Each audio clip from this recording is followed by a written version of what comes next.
Can't tell you the temperature because I don't have cell service or a thermometer, but I can tell you it's cold. So let's fucking do this. I'm at the Texas rest stop right now. It's like 10 or 20 minutes away from the park entrance. Driving there is gonna warm me up. I can tell you it's cold enough that when I used the bathroom last night at the rest stop, I just kind of sat there for like 10 minutes warming up. But it's not cold enough that I got hypothermia. So it's somewhere in between.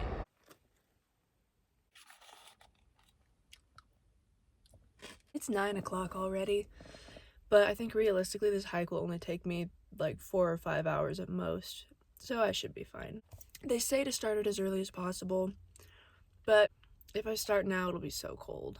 I had a goal of starting at 8, but secretly, deep down, my real goal was to start later than that, so it wouldn't be quite as cold. I just went outside very briefly to walk to the bathroom and back, and it felt like my hands were going to freeze off. It's gonna be so much fun. And I still need to pack my bag for the day too. If there were ever a day that I got frostbite and a sunburn at the same time, that would be today. I need to change my pants and underwear. I'm trying to do that when there's nobody driving by me.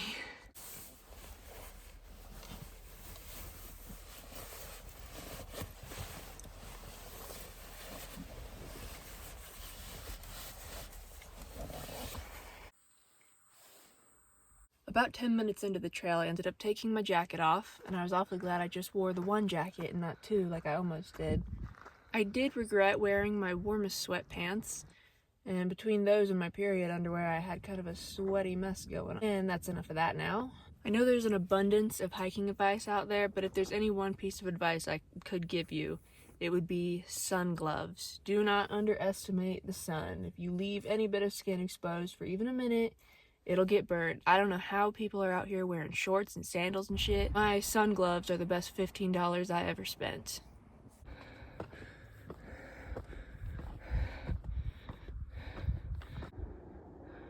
Pretty shortly, I ran into this old guy. He was on his way down, and I asked him, "Have you been at the peak?" And he said, "No, he's getting old and he just wasn't feeling too well," so he turned around. And I, as he passed, I was like, "Are you gonna be all right to get down?"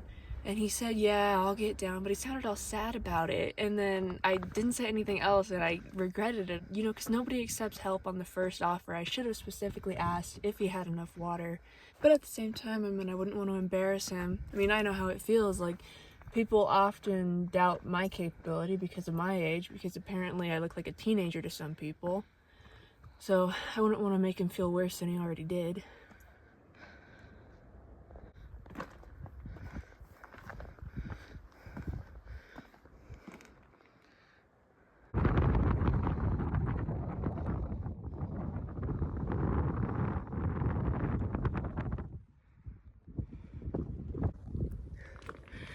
I'm on the north side of the mountain now, in the shade. A bit after that, I ran into these two women, and one of them had red hair. And I said, "Oh, I love your hair color, by the way." And she said, "Oh, thanks, I love yours too." And out loud, I was like, "Oh, thank you." But in my head, I was like, okay, good try, but I don't think you can see my hair right now. I'm like pretty sure it's covered by my hat and my hood. But I turned on my front cam, and apparently, there were a couple crusty little strands of bleach blonde nonsense hanging out, so maybe she meant it. Maybe she's into the bleachy yellow look. And I do get a lot of compliments on my hair, actually. It may be ugly, but the people love it. It's starting to smell like pine, and that's my favorite smell.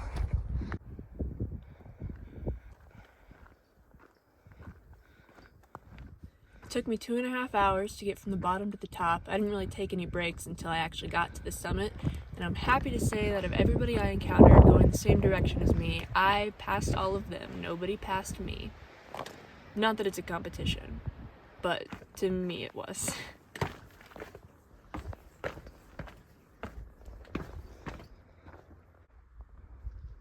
That final push to the summit was kind of rough. If I had just stopped and taken like a 10-second breather, it would have been easy, but there was a couple coming up behind me and I really didn't want them to pass me, so I pushed through it. And between the elevation and just the climb, my legs were burning, but it was good.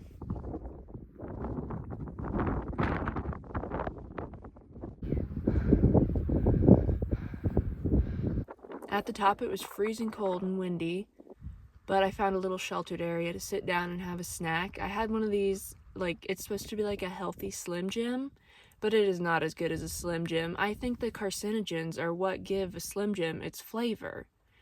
And I also had this protein bar that I've been carrying around for years now. I figured I've got to just eat it. It has been melted, it's been frozen, it's been crushed. It's probably expired, but it didn't have a date on it. It tasted expired. It tasted like artificial sweetener, despite not even having artificial sweetener in it.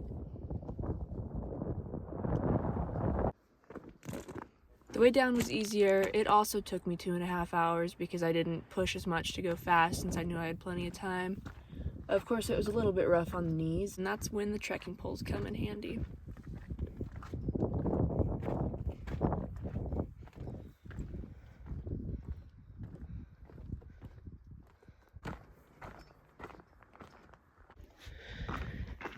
I literally need to pee so bad. But there's another guy here. And there's absolutely nowhere to get off the trail.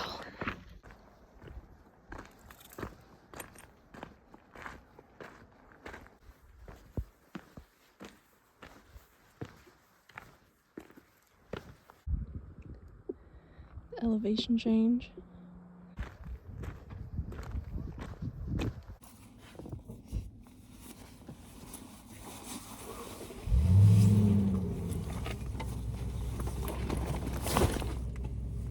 Well, that was a good hike. I got, let me see, 25,000 steps apparently. It's, I think, 8.4 miles round trip. I think it's a good hike if you're looking to climb a mountain, but you don't want to like do anything super technical, like where you might fall off of a cliff or get lost or anything. It was super easy to see where the trail was.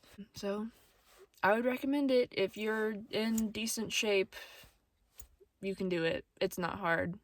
Now I'm at the visitor center, and I think I'm going to head back to the same rest stop I slept at last night.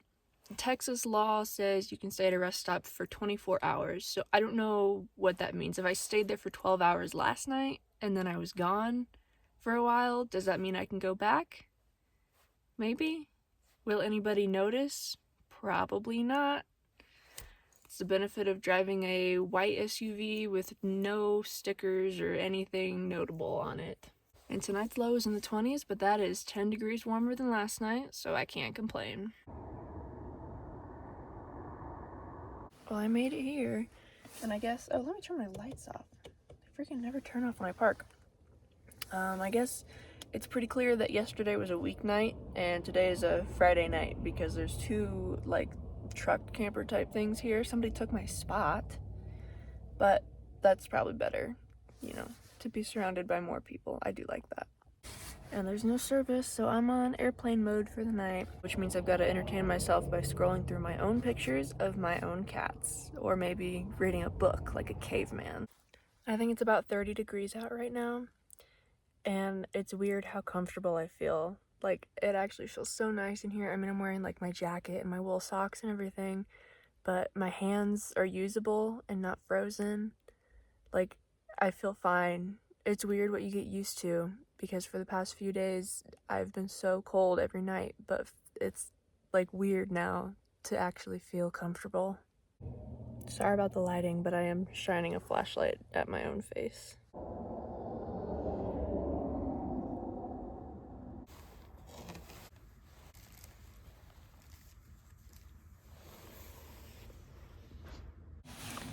I think I just slept for like 10 hours. In the last couple hours I did get awfully cold, but before that it was nice to be able to just be warm and cozy in my bed.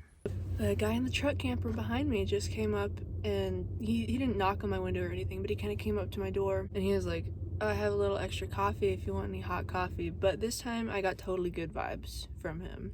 Oh, he just drove past and I actually recognized his rig. He was parked next to me at the trailhead too. So yeah, that just goes to show what I said. Good vibes this time. I'm not always great with picking up bad vibes until it's too late, but I can always see a good vibe. I don't hate all, well, but I don't always mistrust all men. Sometimes I can tell that they're alright. I think the important distinction here is he also didn't knock on my window when I had my window covers up, because nobody likes that feeling.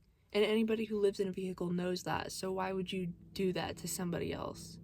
The guy the other day, I think he probably thought that I had like died, because it was like well into the day and I hadn't moved and it was awfully cold. So maybe that was it.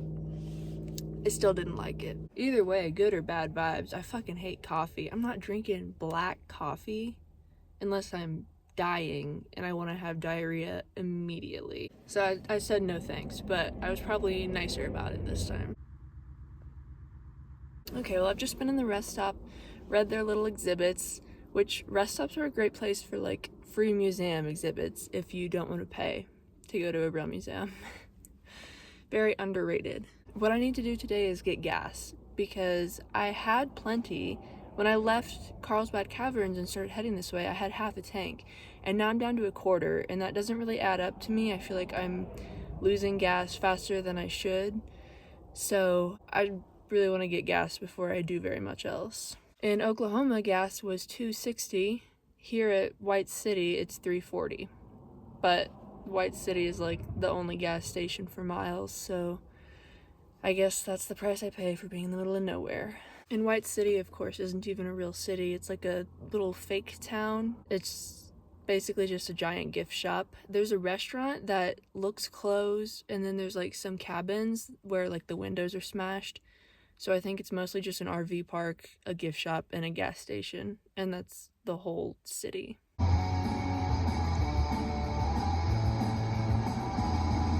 I don't know if I made that clear enough, but White City is going to be like 30 minutes away, and it's right at the entrance of Carlsbad Caverns National Park, so I'm kind of backtracking to where I was a couple days ago. Okay, I think I've kind of decided I'm actually going to go up to the Carlsbad Caverns Visitor Center and hang out there. Look at the damage that is done to my hands just from digging around in my cooler, trying to dig out my energy drinks. Okay, the trash cans here are so confusing. What does this mean? It says trash, oh fuck me. Recyclable plastic, there's a recycling symbol on it. Some of them are brown, some of them are blue, but they all have this same thing. Recycling symbol, recyclable, trash. I don't know what to do with that. When I first got in here, there was a truck stopped in the middle of the road. And I was kind of like, what's going on? Like, I didn't really see anything, so I just went around him. But then after I went around him, I did see there were a couple of, like, goats or sheep or something. They kind of looked like bighorn sheep, but they were, like, a different shade of brown. I would like to see them closer up. I'm hoping if I go get a backcountry permit in the next couple days, I might see some of the sheep out there. I'm on a little roadside nature trail, all alone, and it's so quiet out.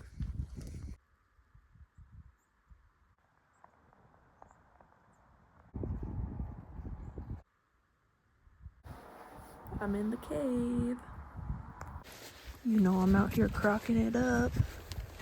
Well, I want to take it pretty easy today because I'm thinking tomorrow or maybe the day after. I don't quite remember my plan, but I was thinking about getting a backcountry permit and doing like an overnight backpacking trip here. So probably no strenuous hiking today, but I was thinking I could just go back down into the cave. It's an easy walk. It's like a sidewalk. And I mean, I just saw it a few days ago, but I could see it again. It'll probably still be cool the second time around. And I also want to work on like editing my first vlog that I made. So I might just spend some time hanging around in my car at the visitor center. And I need to respond to some texts and stuff because I haven't had cell service the past couple nights. Of course, my mom wants to talk to me. Oh my god, dude, there's so many people here. I guess today is a Saturday, which I kind of forgot about. But it is not as empty as it normally is, so I don't even know if I'll be able to get a ticket to go down into the cave. Well, I went ahead and got the ticket, so I'll be going in again. I don't recall what the latest time is that I can go in, because I kind of want to sit around and eat my breakfast and everything. I haven't even done that yet. So I might go in and ask when I go in and get water. This way later on I have something to do. Well, I just asked, and the girl at the counter said 2:30, but for you I would say 2:15 to be safe. Like, I don't think she meant it this way, but it totally sounded like she was saying, like, most people can handle 2:30, but you might want to say 2:15. And you know what? That's correct, because as soon as she said 2:30, in my mind, I'm like, okay, aim for 2 o'clock at the absolute latest, because I have never been on time to anywhere in my entire life. Maybe something about the way that my hair hasn't been washed in over a week and I was carrying 4 liters of water in my arms suggested that I might not be the type of person to show up on time to things. One thing I want to do is clean my face a little bit because I've got layers of sunscreen on it. And I hate using up my wet wipes, but they're actually not wet anymore. I was trying to save them for like the moment I needed them, and now they're dry.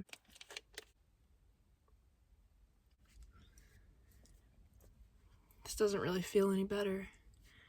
It smells like butt wipes. It smells like a baby being changed. That's where I was yesterday. That's Guadalupe Peak out there.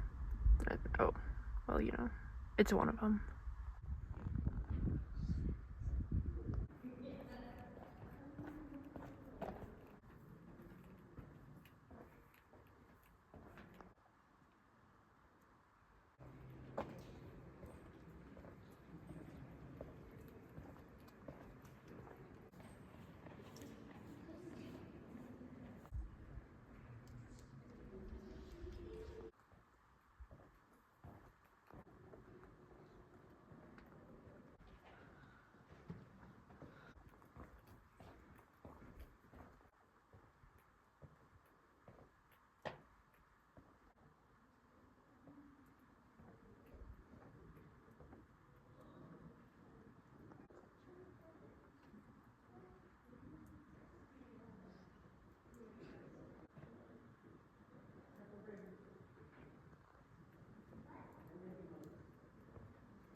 Well, I didn't end up going in until about 15 minutes before the cutoff time, and I think that was for the better because most people seem to have come in the morning, so it wasn't really much busier than it was the last time I went.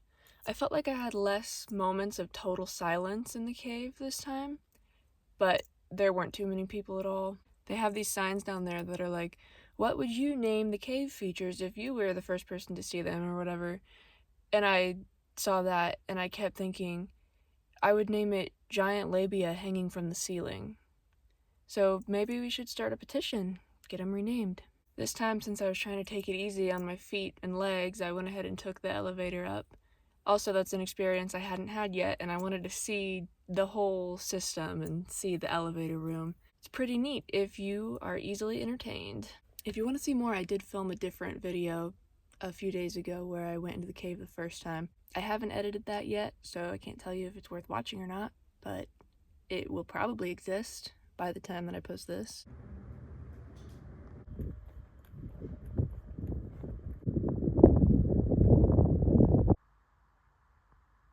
Well, I'm back at the BLM campground, which is just the big gravel lot full of RVs. The low tonight is, I think, in the upper 30s, so I should be nice and cozy, and I'm really looking forward to that. I'm tired. Probably gonna watch Instagram reels of this girl who eats a lot of caviar and salt and vinegar chips and like meat, cured meat. I'm hungry. If I wasn't very funny today, it's because I've been tired. So stay tuned to see my backcountry camping that I'm starting tomorrow, possibly.